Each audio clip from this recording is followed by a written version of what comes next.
कि भागवत को क्यों करना चाहिए, कैसे करना चाहिए, किसने किया।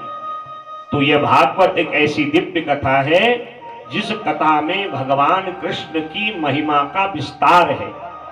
वैसे इसमें राम जी का भी चरित्र है, भगवती जगदम्बा का भी चरित्र है, वामन अवतार की कथा, मत्स्य अवतार, कच्छप अवतार, मोहनी अवतार, धन्वंतरी अवतार, कपिल नारायण अवतार, वराह अवतार सहित दत्तात्रेय अवतार, पृथु अवतार, नारद अवतार, ये 24 अवतारों की कथा है।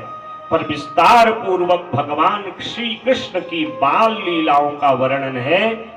इसलिए इस कथा को महापुराण और आनंद देने वाला और पितरों में प्रीति बढ़ाने वाला और इस लोक और परलोक को सुधारने वाला महापुराण कहा गया है। बोले भागवत महापुराण की जय, दुर्गा मैया देवी की जय। तो ऐसी जो यह भागवत कथा है, और भागवत का एक अर्थ है भव माने भक्ति, जिसको सुन के व्यक्ति के मन में भक्ति जागृत होती है, गौ ज्ञान की प्राप्ति होती है, वो वैराग्य, तो तप त्याग, भक्ति ज्ञान वैराग्य त्याग समर्पण जिस कथा को सुन के मिलता है उसका नाम है भागवत।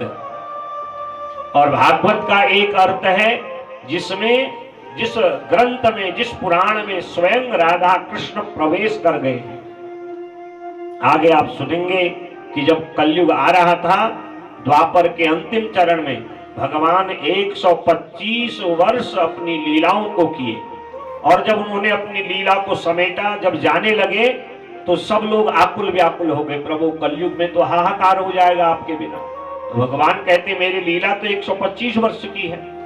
तो कहा महाराज कलयुग में लोगों की बुद्धि न बिगड़े, आपके स्वरूप के द्वारा लोगों का चिंतन बना रहे, लोगों की बुद्धि आपके चरणों में रहे, उसका परलोक सुधरे, कोई ऐसा उपाय। तो भगवान हम आप सब लोगों के, कलयुग के लोगों के कल्याणार्थ इसी ग्रंथ में प्रवेश कर गए। अर्थात जिस ग्रंथ का एक एक अक्षर राधा कृष्णमय है उसी को भागवत कहा जाता है। इसलिए ऐसा वांगमयी मूर्ति प्रत्यक्षा हरिवर्तते, इसलिए इस पोथी को अपने सर में रखा जाता है। और जिस घर में ये पुराण रहता है वो घर तीर्थ बन जाता है। जो भागवत के श्लोकों का उच्चारण वाणी से करता है, कानों से भागवत की कथा को सुनता है, वो स्वयं भागवत स्वरूप ध्रुव प्रहलाद की तरह बन जाता है।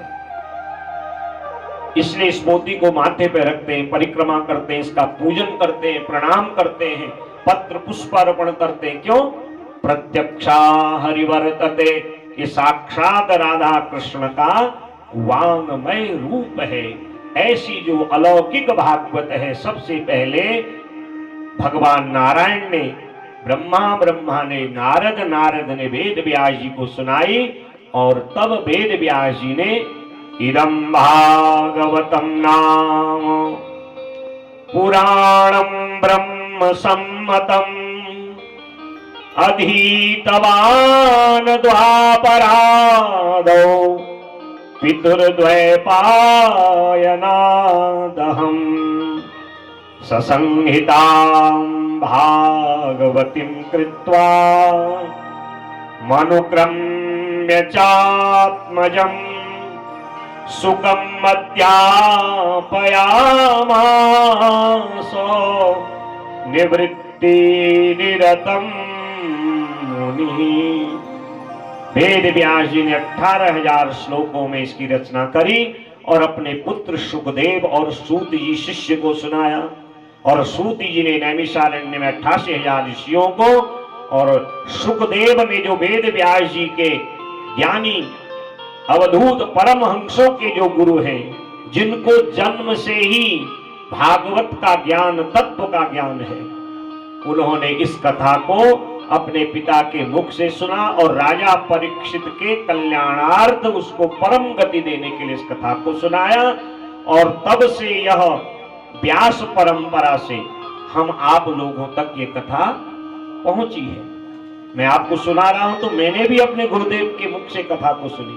अब तो भागवत की परंपराएं धीरे धीरे समाप्त हो रही हैं। अब तो आधुनिक व्यास हो गए हैं, आधुनिक जो है श्रोता हैं, और कथाओं का व्यापार हो रहा है कि आप कितना लेंगे, आप कितना देंगे, हम आपको सुनाएंगे, आप सुनेंगे।